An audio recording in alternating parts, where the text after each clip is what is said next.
Hello, this is Steve, your YouTube English teacher for Cambridge B2 and C1 and a little bit of C2 last week.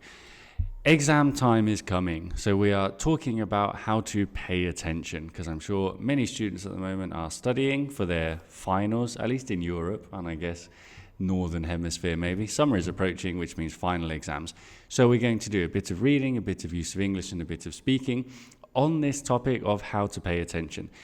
And at least in my school, maybe not so much with random people on the internet, but I often tell them that their challenge is more how to pay attention than how to understand English. They have a great English level, but when you give a 14, 15-year-old a C1 level text about, architecture and philosophy, and it's pretty dry, it's pretty boring. So half the challenge is just paying attention, thinking, getting the ideas clear in your mind, identifying the answer, because it is hard work, it is boring. It's not all because of the level of English, like if we broke down every sentence, you would understand it all.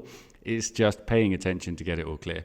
So I say to them that attention is like a muscle and you have to work it out. If you use it poorly and get distracted all the time, it withers, it fades, it gradually disappears. But if you work it every day, it grows. So when you're doing a reading practice, yes, you're going to get bored after 15 minutes, but really push for another 5 minutes, because those are the 5 minutes that, like when you're working out, those are the ones that really build the muscle. When you're putting it into the, I don't know the specific words because I don't watch enough fitness YouTube videos, but that push moment where it's getting fatigued. And I'm saying this as someone with huge muscles, so I should know attention and biceps. Anyway, let's get on with this. As I said, we're going to do some reading to start. So the text is going to be in the description.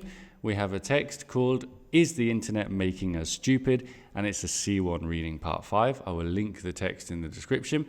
And it's this idea that we're talking about. Can we pay attention? Do we get distracted? I want you to read the text. Take 15 minutes for it. Being generous, 15 minutes, you might not have 15 minutes in the actual exam, depends how fast you are with use of English, but 15 minutes to pay attention to it for the 6 questions. As we've seen before in my videos, reading part 5 is a bit like true or false. You're going to have to go to the first paragraph, look at all the options and tick or cross based on how accurate it is, how true it is, how false it is, until you find the one that is truest, that is most similar to what it says in the paragraph. And it's going to be tough because it's nuanced, it's C1, it's difficult. But that's what I want you to do for these 6 questions for the next 15 minutes. Go away, do it. I'm going to pause the video for 15 minutes while you do it. And now we're back because we're going to go through the answers because I'm trusting that you've done it. So number 1, the first paragraph. The point of the first paragraph is that she reviewed dozens of studies and looked at the results as a whole. So that's going to be C, isn't it? Collating the results, like collecting other people, other studies, and then looking at the results as a whole. This implies the collation part. So we have 1C. Number 2, the experiments in the second paragraph. Well, the first one was about how much people retained in lectures, and there are other studies that show we remember less if there's lots of information on the page. Retaining, memory. This is about B, isn't it? How we remember things, memory. Remembering, retaining, memory, pretty clear. The other ones maybe could be argued, but this is a more direct, correct answer. For number 3, what was her conclusion? This one again, general meaning, weaknesses in higher order cognitive processes, and then examples of mental problems you're having. That's B, isn't it? Large number of mental abilities have been reduced. So you've got B there.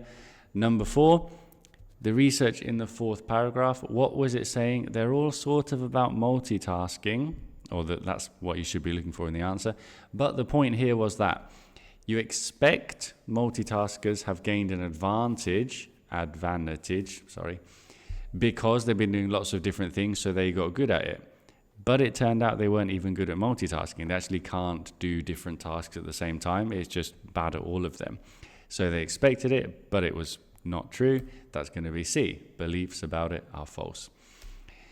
Number 5, the purpose of the 5th paragraph. Well, here we have got talking about permanent ill effects and the deadly use of technology. And then a quote of a person who's worried about it. They're all warning you not to do it. So it's C. not advising. No, it's not how to avoid it. A little distraction there in A.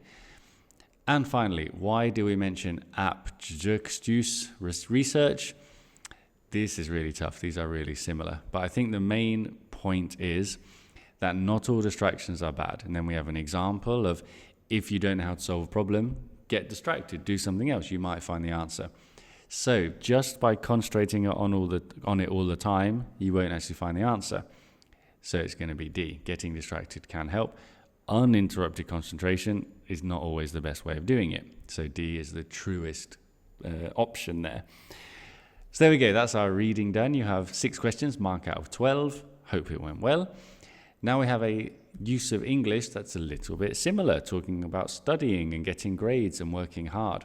These are C1 level questions, which means you can use 6 words maximum to complete these sentences.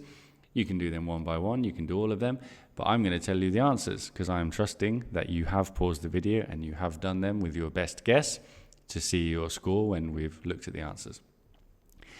So number 1, this is a conditional, isn't it? If it hadn't. And the expression we're looking for is if it hadn't been for someone, meaning if that hadn't happened or existed, if it hadn't been for Miranda.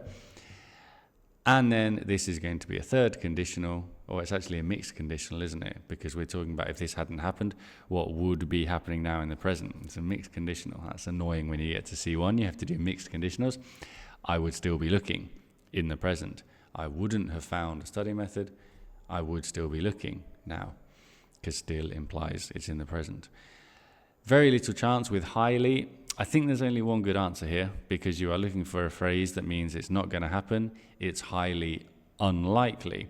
And how do you use highly unlikely? That something will happen. In this case, Lily will get into university. We're using will because we're making a prediction. And for predictions about the future, we use will.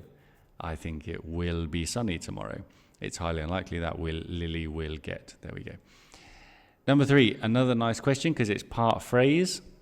Well, actually, it's 2 phrases, but then it's putting it together as well.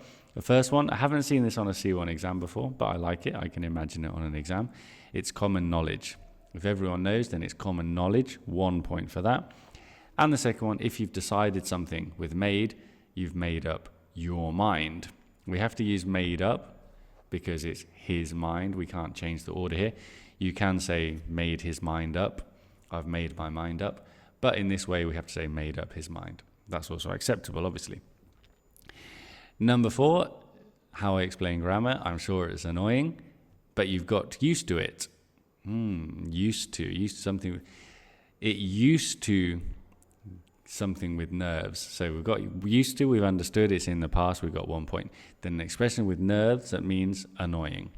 To get on my nerves.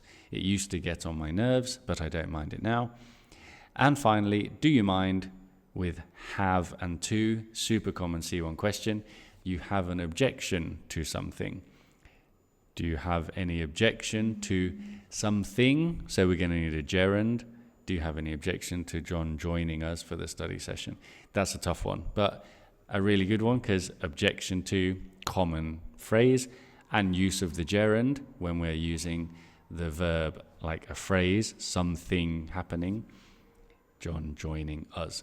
So there's our use of English, marks out of 10, hope you did well. And we're going to finish with a little bit of speaking. That's the bell to say that we are starting, and then there'll be another bell to say that we're finishing when I do this in class. Ideally with a pair, but you can still practice the ideas by yourself because we're doing speaking part 3, in which you talk together in your class with other people about how these things can distract you from studying. So you have 2 minutes to discuss the general points where you, as you know in speaking part 3, present your idea, communicate your clear, concise point, and then pass on the conversation. So for me, noise can be very distracting. I don't really know why, because I guess we want to hear what's happening. And if it's people talking, we want to hear the conversation. So I really prefer silence. What about you? Yes, I see what you mean, but sometimes music can help. Yeah, it depends on the music, I guess. And what about sports and hobbies? This distracts me because I've got them all on my phone and I want to play this game that I'm addicted to. Does that happen to you? Yes, I know. But maybe for me, social media is more. I would have to agree with you there, and so on, for 2 minutes. And then 1 minute to decide which is the most distracting thing when you're trying to study. And you can reach a conclusion, come to an agreement, agree to disagree, whatever you want to do in your conversation. Have the conversation if you can. And that's all we're going to do today.